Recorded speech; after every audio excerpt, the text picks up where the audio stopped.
Albino tiger barb is an attractive color morph of the tiger barb Puntius tetrazona. The basic form of this variety has a yellow or creamy-colored background with whitish stripes. A number of albino variations are available that have a gold and platinum body color. They all sport beautiful red accents on the nose and fins. Mature specimens do tend to fade a bit, but a school of these lively fish in a nice-sized aquarium makes an awesome display. The biggest difference between these and the tiger barbs is that albinos do not always have gill covers. When first introduced to the aquarium hobby, these fish were received with mixed reactions. This mostly seemed to relate to a matter of taste. Some folks fell in love with these little pretties, while others were indifferent. Consequently, they have been less popular than the regular tiger barbs but are still readily available. However, with some great developments in red, gold, and platinum strains, they are becoming more sought after. These variations are sold under names such as Gold Tiger Barb, Golden Platinum Tiger Barb, Albino Golden Tiger Barb, Red Tiger Barb, Blood Red Tiger Barb, and so forth. These fish are easy to keep, so well suited to aquarists of all experience levels. Their aquarium needs, care, and feeding are the same as those of the tiger barb. They are quite hardy as long as their water is kept clean with regular water changes. These lively, active fish need plenty of room to swim. Plant their aquarium around the sides and back, but leave them plenty of open space for swimming. These active, fast-swimming fish need to be kept in a school and will do best with at least 6 or 7 fishes. They are rather nippy and will quickly establish a pecking order.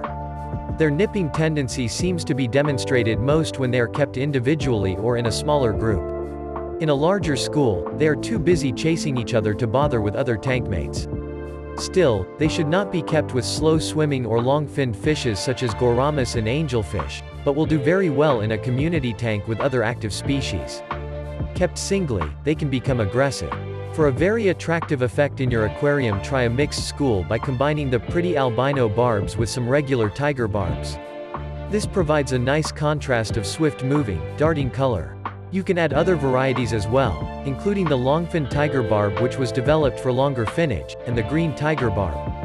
Mixing more varieties works equally well and creates a really exciting effect. Tiger barb Puntius tetrazona was described by Bleecker in 1855. They are found throughout the Malay Peninsula, Sumatra, Borneo, and possibly Thailand and Cambodia. They are native to the island of Borneo and found in both the Malaysian state of Sarawak and Kalimantan, the Indonesian part of the island. Feral populations have been introduced to Singapore, Australia, the United States, and Colombia. This fish prefers quiet forest streams and tributaries with clear, highly oxygenated waters. The substrate is normally composed of sand and rocks and grows very dense vegetation. In nature, this fish feeds on insects, diatoms, algae, small invertebrates, and detritus. The albino tiger barb is a captive-bred color morph developed from the tiger barb. Many of these barbs are captive-bred for the aquarium industry. Red, gold, and platinum strains have also been selectively bred and are available under such names as Gold Tiger Barb, Red Tiger Barb, Golden Platinum Tiger Barb, and Albino Golden Tiger Barb. There are no wild populations of this color morph. The albino tiger barb has a round, deep body with a high back and a pointed head. Unlike the tiger barb, albinos do not always have gill covers. These small fish only reach lengths of up to about 7 centimeters. And are generally a bit smaller in the aquarium. They have a lifespan of 6 to 7 years with proper care. Picture of albino tiger barbs. The body has a creamy or yellow background. The 4 very distinctive black stripes in the parent tiger barbs, though still present in the albino, are reduced to whitish stripes. Albino tiger barbs have red on the outside of the dorsal fins as well as on the tail and ventral fins. When spawning, they have a bright red snout. The albino tiger barb is very hardy and a great choice for the beginning aquarist. They are usually not picky eaters and will thrive on quality flake foods. As with any inbred fish, however, the albino is a bit weaker than the regular tiger barb. Their tank must be kept clean as they are susceptible to ick. With clean, clear, well-filtered water, these fish will do very well. Be cautious when selecting tank mates as albino tiger barbs will nip the fins of slow-swimming and long-finned fish. Since they are omnivorous, the albino tiger barb will generally eat all kinds of live, fresh, and flake foods. To keep a good balance, give them a high-quality flake food every day. Feed brine shrimp or bloodworms as a treat. This fish will eat as much as you feed them, so the aquarist should determine a reasonable amount. The rule of thumb when offering food several times a day is to offer only what they can consume in 3 minutes or less at each feeding. When offering food just once a day, provide what they can eat in about 5 minutes. These barbs are not exceptionally difficult to care for provided their water is kept clean. Aquariums are closed systems, and regardless of size, all need some maintenance. Over time, decomposing organic matter, nitrates, and phosphate buildup and water hardness increases due to evaporation. To combat these ever-changing conditions, water should be replaced on a regular basis, at least 20 to 25% every month. If the tank is densely stocked, the tank water should be replaced every other week. The albino tiger barb will swim in all parts of the tank but prefers to swim in open areas in the middle. Since their maximum size is less than 3 inches, a school will need at least a 15-gallon aquarium. However, because they are very active swimmers, a tank that is 30 inches long and 30 gallons or more is recommended. Provide good filtration and do regular water changes. Additionally, the tank should be covered as these fish may jump. These fish will do best and are most effectively displayed in tanks that simulate their natural habitat. As with most barbs, they are most at home in well-planted aquariums. They also need a lot of open swimming areas.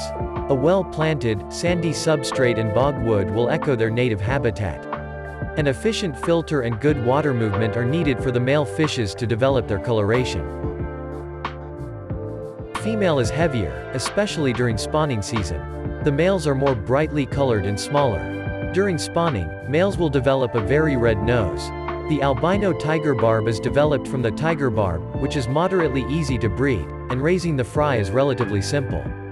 These fish become sexually mature at about 6 to 7 weeks of age when they have attained a size between about 3/4 of an inch to just over an inch in length.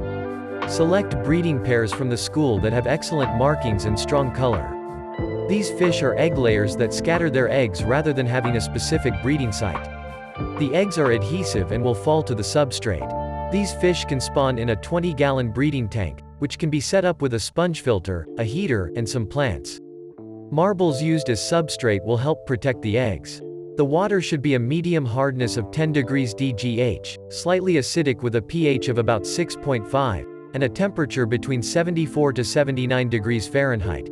Condition the pair with a variety of live foods like brine shrimp. Introduce the female to the breeding tank first and add the male after a couple of days, when the female is full of eggs. The courting ritual will start in the late afternoon with them swimming around each other, and the male performing headstands and spreading his fins to excite the female. The spawn will take place in the morning, with the male chasing and nipping the female. The female will begin releasing 1 to 3 eggs at a time. Up to 300 eggs will be released, though more mature females can hold 700 or more. After the spawn, remove the parents as they will eat the eggs. The eggs will hatch in about 48 hours and the fry will be free swimming in about 5 days.